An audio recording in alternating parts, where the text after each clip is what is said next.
NVIDIA's 60 class of cards have always been one of their best sellers, both in desktop and laptop configurations. That makes sense. They're often the best bang for your buck while still providing you a reasonable amount of performance. But how much performance do you lose going from a desktop card to a laptop one? I mean, we saw with the desktop RTX 3080 versus the laptop version, that was anywhere between 30 and 50% slower. So is this 3060 any better? Well, let's test it out and see. The first thing we need to establish is a comparative spec. The laptop that I'm using is the Acer Helios 300, which is rocking an RTX 3060. Specifically, they list the TDP as up to 105 watts. My assumption here is that that is a 90 watt base TDP with up to 15 watts of dynamic boost available, and to make it clear, I will be running or providing both the standard and turbo mode results, as that can drastically affect the performance that this thing offers. The RTX 3060 laptop chip that's in this offers 3840 CUDA cores, which is actually 7% more than you get in the desktop card, which is strange because it's normally the other way around. They're based on the same GA106 die with the same 192-bit memory bus, although the desktop card offers 12GB of VRAM, whereas the laptop chip only runs with 6, meaning that the desktop card will have a longer usable lifespan as games slowly take more VRAM to run, and is going to be more suitable to play games at 1440p than the laptop chip would be. The other key difference between these two is their TDP and boost clocks. The desktop card, as standard, will boost closing on 1800 MHz, with OC versions like this boosting to closer to 1900 MHz, and boasting, at least at stock, a TDP of 170 watts.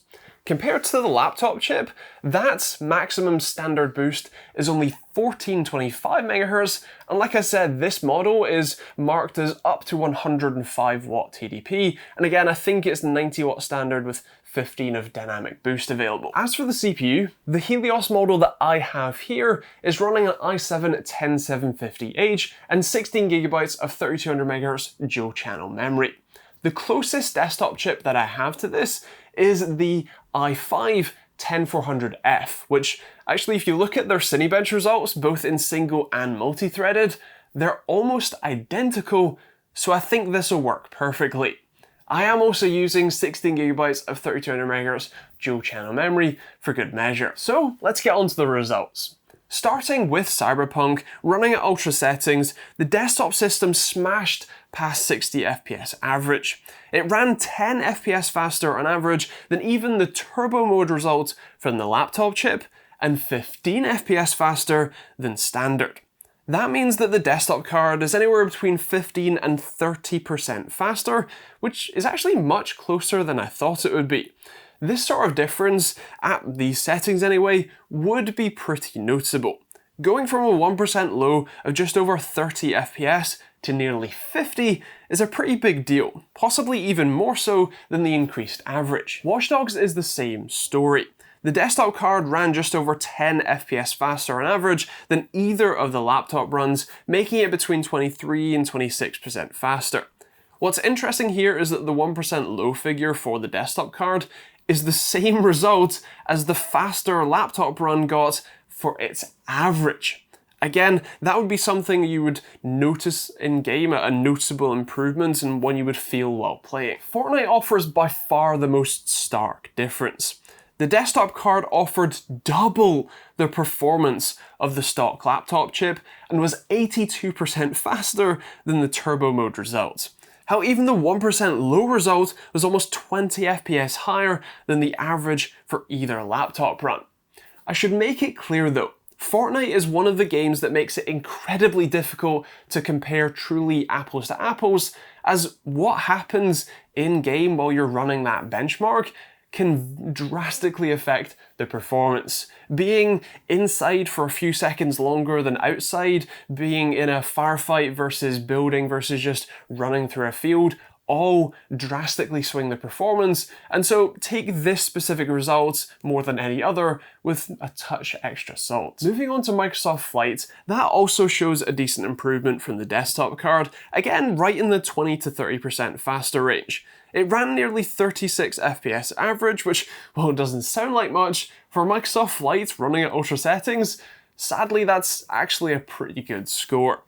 Of course, no matter what you're playing this on, whether that's the laptop or the desktop, you would be turning these settings down if you're actually playing this game, but as an outright result, it's interesting to see that gap. And lastly, in CSGO, the gap is still very much present. The desktop card offered 22% more performance than the turbo results and 16% more than the stock settings for the laptop, a difference of either 40 or 50 FPS.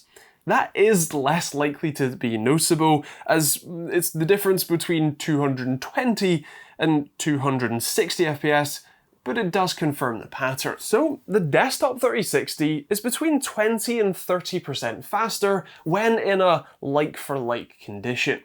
That's actually a lot less than I thought it would be. I mean, as I said, the RTX 3080 laptop versus desktop comparison showed a minimum of 30 and a maximum of more like 50, so this is a lot closer. And remember that this is the sort of middle tier TDP, not the full fat 115 watt version you can get in some larger models. However, there is one added benefit of using a desktop card over the laptop one, and that's upgradability. Specifically, I'm talking about upgrading your CPU, as at 1080p and in more CPU-bound games, having a faster processor would enable more performance, enable you to eke out or unlock more performance from the same graphics card. To give you an example, from my 11400F review, where I was using an RTX 3080, the 10400F that I've been testing with this video was getting 84 FPS average in Cyberpunk. But if you were to upgrade to the 11600K instead, well, that would net you 91 FPS average. CSGO is even more stark.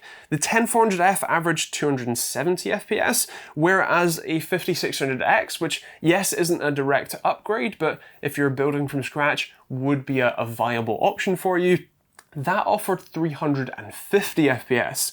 Watch Dogs was the same story, offering 10 FPS more than from the 11600K than the 10400F, and that sort of performance improvement applies to the 3060 as well. Finally, on the topic of price, assuming you can buy the graphics card at or near MSRP, which for a standard 3060 starts at £300, although for this Aorus Elite overclocked version I think is more like 400 to 500, but either way, a build with this sort of card, the 10400F that I've been using, 16GB of 3200MHz RAM, a B560 motherboard, and a 1TB M.2 SSD, that would come to around about £1,000, or about 300 less than this laptop. Of course, that is without an operating system or peripherals, but that £300 gap is still pretty sizable and should cover a majority of those added expenses if you don't already have them. Obviously, desktops and laptops serve pretty different purposes, albeit with the same final result. Of course, while a desktop is more upgradable and is more performant for the same or less money, it's nowhere near as versatile or as portable, and you certainly can't use it as easily wherever you happen to be, especially if you're out and about or while traveling. It is nice to know that the laptop chip isn't hurting too hard from its lower power budget, and it's also interesting to know that this comparison isn't quite as fair as it could be. This is a factory overclocked card, and this is one of the more mid-tier TDPs, so the higher TDP version of this and a factory non-overclocked version of the desktop card might be even closer. I do still have a bit of a rant to say about NVIDIA and their partners' marketing of these laptop chips. They are technically called the RTX 3060 laptop, which is the key delineator telling you that they are physically different cores between them, but that laptop name gets completely disregarded everywhere it's listed. But with that said, those are my thoughts, and I would love to hear yours in the comments down below. What do you think about the comparison between the two? Is the gap closer or wider than you thought? Is it something that you'd prefer going for a laptop for the portability and versatility, or would you prefer the desktop for the better value for money and performance per dollar? But let me know what you think in those comments down below. If you want to check out the Helios 300, then you can either do so by taking a look at my full review, which is either in the cards above or in the end cards when they pop up. Or if you want to pick one up or just check pricing when and where you watch this, take a look at that top link in the description down below. That's an Amazon affiliate link that will take you to your local Amazon store. We can see all that good stuff. And for good measure, while you might not quite be able to buy one just yet, I will leave a link to the 3060 desktop card if you want to check that one out too. There is also great ways to both stay up to date with these videos, like hitting that subscribe button and the bell notification icon, and ways to support the channel too. You can now do so by using the YouTube join button to get access to our Money Men Discord chat, sponsor free videos, and some cool emojis to use in the comments and on our stream. Or if you'd prefer to support on Patreon instead, there's a link in the description for that. There's also links to merch for hoodies or t-shirts like this one. This is my At The Wheel merch if you want to check out my car channel, that will pop up in the end cards as well. Or there's also plenty of tech related designs like an RTX 2060 I designed myself in Blender. There's also a load of other links, so do feel free to check them out. Like I said, check out the Helios review on the end cards, and if you have any questions or comments, feel free to leave those in those comments down below. But otherwise, thank you for watching, hope you enjoyed it, and we'll see you on the next video.